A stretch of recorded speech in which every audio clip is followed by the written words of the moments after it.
नमस्कार मंडळी, शीतल सुरवात चॅनल मध्ये तुम्हा सगळ्यांचं खूप खूप मनापासून स्वागत आहे मित्रांनो. तर चला मंडळी, आज ना 22 जवानाची मस्त खीर बनवू. साहेबाचा आलता बा फोन मेजर साहेबाचा की बायको ना 22 आपल्या जवानांसाठी मस्त खीर बनव, मस्त बिलकुल एकदम झणझणीत मस्त ड्रायफ्रुट्स वगैरे टाकून. तर चला मग गोष्ट अशी झाली मित्रांनो, माहित आहे का, आमची होती मॅरेज अॅनिव्हर्सरी. तर त्या दिवशी मस्त पूजा होती आणि मी ना अष्टधातूची मूर्ती घेतली होती, त्याची स्थापना बी केली. मग मस्त जेवण बी दिलं होतं. मस्त आमच्या फॅमिली लोक आले, मस्त फौजीवाले आले सगळं.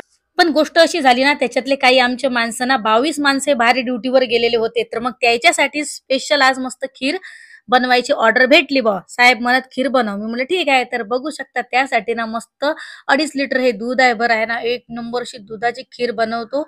आणि ते पण म्हण जा 11:30 वाजेपर्यंत झटपट बनवतो. मग मी काय लागली, मस्त तयारीला लागली बा. कारण आमचे मेजर साहेब म्हणत जात, कारण आज ना सगळे जवान हे बाहेरून ड्युटीहून आले, तर सगळे एकट्टा जमलेले आहेत. तर मग सगळ्याले देता आली पाहिजे, नाही तर मग काय इकडे तिकडे ड्युटीवर गेले तर मग काही असे एकखट्ट्या काही ते सगळे जवान एकखट्टा येतील नाही, है ना. तर मग त्यासाठी बनवली खीर. अशी मस्त मलाईदार खीर झाली होती ना, मलाईदार रबडीदार बिलकुल जबरदस्त. तर मित्रांनो, त्यासाठी काय केलं, मस्त एक वाटी चावल घेतले. चावल मस्त 2 ते 3 पाण्यानं मस्त स्वच्छ धुवून घ्यायचे आहेत आपल्याला, है ना. आता मस्त चावल स्वच्छ धुवून घेतले. स्वच्छ धुतल्यानंतर मस्त चांगलं पाणी टाकून याले अर्धा घंट्यासाठी मस्त भिजू द्यायचं, आहे ना. आणि आमच्या साहेबाचं काम कसं असते ना, घोड्यावरच असते, आहे ना. झाली का झाली का, अहो म्हणलं थांबा ना, 22 लोकांची खीर आहे ना बाई, काही टाइम लागते का नाही, मला 4-4 हात आहेत. मला 4 असो का 10 असो, लवकर कर. मी म्हणलं ठीक आहे. मग मी काय केलं, पटपट मस्त ड्रायफ्रुट्स कट करून घेतले. मस्त बदाम, काजू, पिस्ता आणि काळे मनुके, आहे ना, मस्त असे कट करून घेतले. मनुके काही कट केले नाही, मनुके वरून टाकले.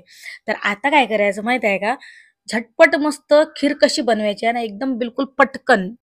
तर मित्रांनो, इथं ना मी मस्त मोठा गंज घेतला, बरं मोठा गंज घेतला आणि त्याच्यातने सरळ दूध हे टाकून दिलं. बिलकुल 2.5 लिटर जे दूध होतं ते सगळं टाकून दिलं. काय वय व माय नाही असं रे, मा हातचे भांडेच पडू राहिले आणि पहिलेच गडबड आहे मा माग, आणि त्याच्यात बी निरा भांडे पडू राहिले. अशी गडबड असली की नाही मा माग, मा हातचे ना भांडेच पडतात. बरं मित्रांनो, तुमच्यासोबत बी असं होते का मैत्रिणी, सांगा मला. तर आता काय करायचं, जे चावल आपण भिजू घातले होते ना, त्याच्यातले अर्धी वाटी चावल ना या दुधात टाकून द्यायचे. कारण या दुधात ते भातासारखे मस्त शिजू द्यायचे, बरं. आणि जे बाकीचे जे चावल राहिले ना, त्या चावले मस्त आपण मिक्सर मधून बिलकुल घुरघुर करून मस्त त्याचं ना बॅटर तयार करायचं. बाया हो, अशा पद्धतीने जर तुम्ही खीर बनवली ना, मग काय एक नंबर जबरदस्त तुमची खीर होते, बरं. तर आता ना मस्त ते चावल जे आपण टाकले होते आणि ते मस्त शिजले, बरं. मस्त त्याच्यातनी भात तयार झाला. तर आता काय करायचं, जे बॅटर होतं का नाही मस्त, तर ते डायरेक्ट मस्त त्या दुधात टाकून द्यायचं. जे आपण तांदूळाचं केलं होतं ना, मस्त मिक्सर मधून घुरघुर, ते मस्त त्याच्यात गंजात टाकून द्यायचं. मस्त फिरत बसायचं, आहे ना. आणि व्यवस्थित फिरवा लागते, बरं. नाहीतर कसं म्हणजे गंजाला लागू शकते खीर. तर थोडंसं म्हणजे पाणी मी याच्यात टाकलं, समजा 2 गिलास पाणी टाकलं, आहे ना. 2 गिलास पाणी टाकलं आणि जे मिक्सर होतं ते बी मस्त धुवून टाकलं. तर आता जे ड्रायफ्रुट्स होते की मस्त कट केले होते ते बी याच्यात टाकून द्यायचे. तुम्ही भिजू बी घालू शकता म्हणा, पण त्याच्यापेक्षा बी ना तुम्ही खिरीत जर ड्रायफ्रूट टाकले ना, ते शिजतात मस्त. आणि त्याचा जो टेस्ट आहे ना, तो मस्त त्या खिरीमध्ये लागून जाते, आहे ना. आणि आता जे मखाने होते ना, ते मखाने बी मस्त तुपात फ्राय केले आणि ते टाकून दिले त्याच्यात. आता काय करायचं, वरून मस्त तूप टाकायचं, आहे ना. तर मित्रांनो, मी काही इथं तडका वगैरे काही मारला नाही. ते चावलच्या बॅटरले, आहे ना, ते काही तडका मारला नाही. मी काय केलं, डायरेक्ट तूप याच्यात टाकून दिलं आणि जे चावलचं जे बॅटर होतं ते बी डायरेक्ट दुधातनी टाकून दिलं, आहे. कारण मित्रांनो, कमी टाइम जर असेल ना, तर या कमी टाइमात अशी तुम्ही खीर बनवा, अर्ध्या तासात बिलकुल खीर बनते, बरं. कारण 22 माणसाची मी अर्ध्या तासात खीर बनवली, ते बी अशा युनिक टिप्स अँड ट्रिक्स सोबत, आहे ना. तर तुम्ही बी ट्राय करा आणि सांगा मला. तर इथे ना मी मस्त 2.5 वाटी साखर घेतली आणि एकदम 2.5 वाटी साखर जर तुम्ही घेतली ना, एक नंबर प्रमाण जबरदस्त होते, बरं. ना गोड जास्त ना कमी, मस्त मलाईदार रबडीदार अशी तुमची खीर ना तयार होते, जबरदस्त बिलकुल, आहे ना. आता वरून ना स्वादानुसार मस्त विलायची पावडर टाकली आणि आता व्यवस्थित मिक्स करून घ्यायचं आहे, बरं. मिक्स केल्यानंतर ना व्यवस्थित 15 ते 20 मिनिट आणखीन बिलकुल तिला थोडंसं शिजू द्यायला लागते. आणि काय तुमची खीर होते ना, तुम्हाला सांगतो मित्रांनो, पूर्ण घरभर असा वास पसरला होता ना, असा तुपाचा आणि त्या खिरीचा, त्या विलायची पावडरचा, काय सांगू तुम्हाला, जबरदस्त. तर मित्रांनो, आणखीन मी तुम्हाला ना एक ट्रिक सांगतो, बरं, आहे ना. आता खीर झाली आपली, आहे ना, खीर झाली, गॅस बंद करून ठेवायचा. जे खीर असते ना तिला शांत होऊ द्यायचं. आणि शांत खीर झाली ना, त्याच्यावर मस्त देशी घी वरून टाकायचं आणि मग थोडंसं चम्मच असं फिरून घ्यायचा. आणि काय खीर लागते ना, मला काय सांगू, जबरदस्त. तुम्ही जर अशी ट्रिक जर तुम्ही फॉलो केली ना, आणि एकदा करा तुम्ही, आणि मग नंतर तुम्ही मला कमेंट करून नक्की सांगा.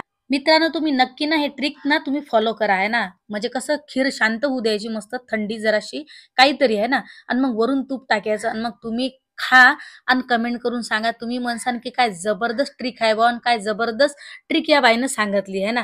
तर मित्रांनो बघू शकता मस्त मलाईदार, रबडीदार अशी चमचम अशी तुपातली खीर आपली तयार झाली 22 जवानाईची. तर चला आता साहेब आले. साहेबांना मस्त गंजागंजच घेऊन गेले आणि सगळ्यांना मस्त मनसोक्त अशी खिरीचा प्रसाद हा घेतला आणि मस्त तारीफ बी केली. तर मित्रांनो अशी मस्त रबडीदार, मलाईदार खीर पाहून ना तुमच्या तोंडाला बी पाणी सुटलं असेल आहे ना. तर सुटू द्या पाणी आणि घ्या मस्त खाऊन खीर आहे ना. ते बी मस्त करून पहा पहिले तुमच्या किचनमध्ये आणि मग खा, आहे की नाही? तर मित्रांनो खिरीची रेसिपी तुम्हाला कशी आवडली? प्लीज आवडली असेल ना, तर प्लीज मनापासून एक लाईक करा. तुमच्या मित्र-मैत्रिणी शेअर करा. तुमच्या शेजारी-पाजारी बी शेअर करा बुवा आणि तुम्ही जर नवीन आपल्या चॅनलवरती असाल ना, चॅनल सबस्क्राईब जरूर करा. बेल आयकॉन जरूर दाबा, ताकी जे बी मी व्हिडिओ टाकील ना, ते तुमच्या मोबाईलमध्ये पयत-पयत येऊन जातील बरं, कुठेच न थांबता. तर मित्रांनो आजचा व्हिडिओ इथंच समाप्त करू. परत भेटू एका सुंदर रेसिपी सोबत. तोपर्यंत तुमची काळजी घ्या. स्वस्त राहा, मस्त राहा. असेच आपले व्हिडिओ पाहत राहा. तर चला मित्रांनो, बाय बाय. जय हिंद, जय महाराष्ट्र.